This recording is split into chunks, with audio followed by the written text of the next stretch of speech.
it's an idea I had. I actually came up with the idea when I was filming The Last One, which is called I Then Came Post with Jane Drabble.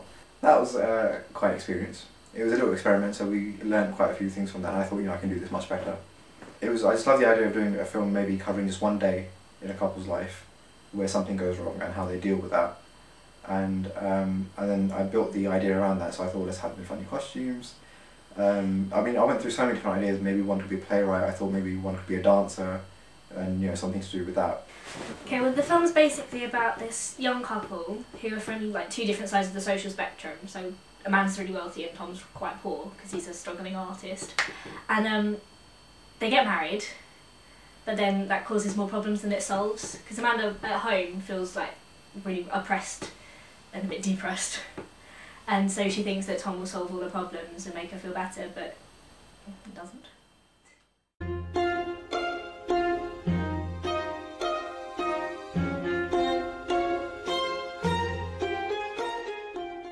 She's very sort of, you can tell she's quite rich and she's been spoilt a lot in her life, so she gets what she wants. But she's not snobbish, I don't think. She doesn't mind messing around or being childish. She's not sort of, stiff upper lip all the time. But I think she puts the fun into Amanda's life, so it's a good mix that she brings into the film.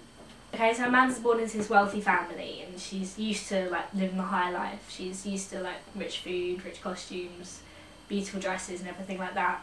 And but it doesn't really make her happy, and she feels that by marrying Tom, that'll be everything she wants in life, because she really does love Tom to start off with, but I think after time goes by she just realises that it's not really what she wants and it's not for her.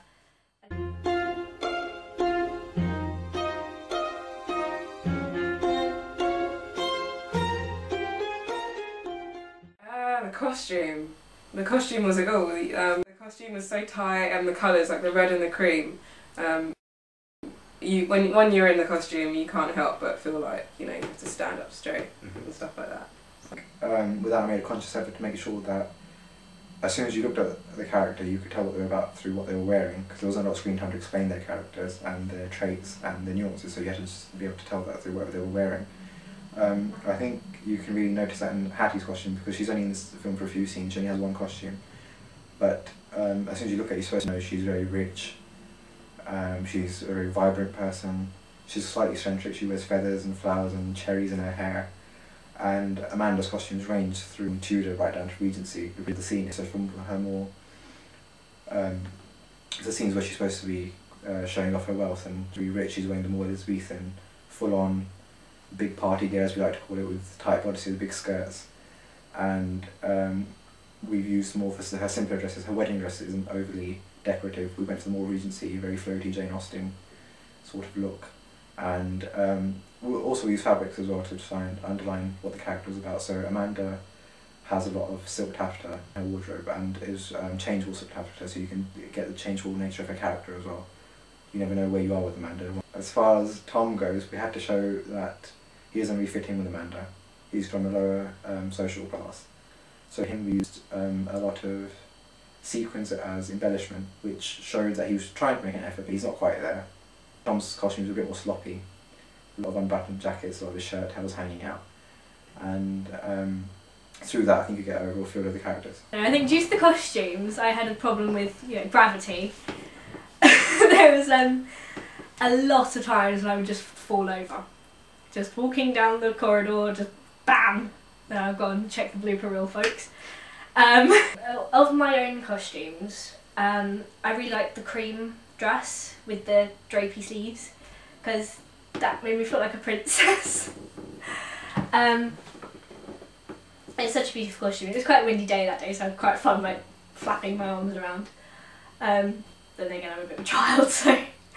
I also liked the blue and black dress because it was really flattering and the jacket was really nice.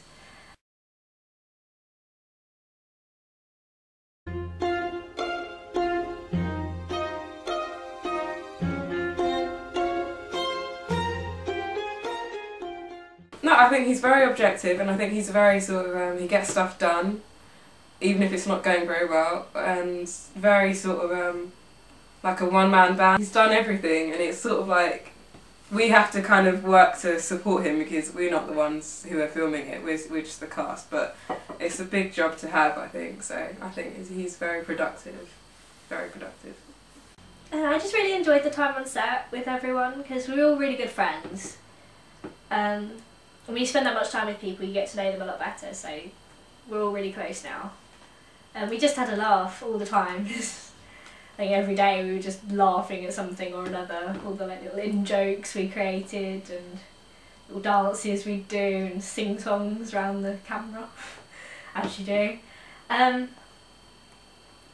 I think that was my main highlight, just working with everyone. But I also like the costumes, because they do make you feel pretty.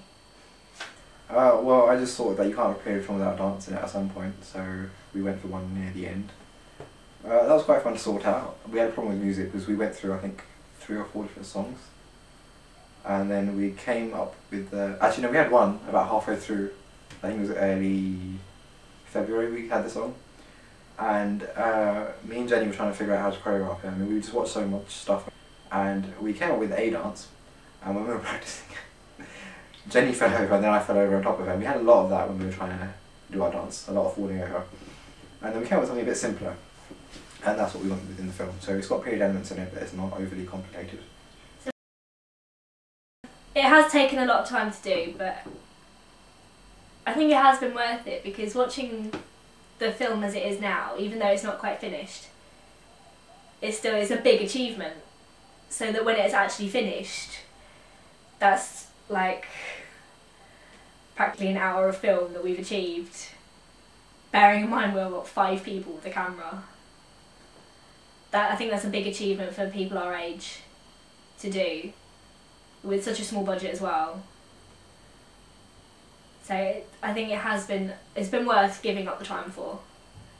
And bearing in mind we started in goodness knows when last year, costume fitting, script writing, and then afterwards post-production and all the editing and the dubbing and everything like that. I think the audience will like it because it's different. There's not many films around like this because it's not set in any particular time, so it's got a timeless quality to it, and it really makes the audience think, because a lot of the issues in it are all relevant like throughout time, which I think is why we had the kind of period modern aspect to it, so that it kind of is relevant back then when it was set or whatever, and it's relevant today, all the themes and issues and ideas.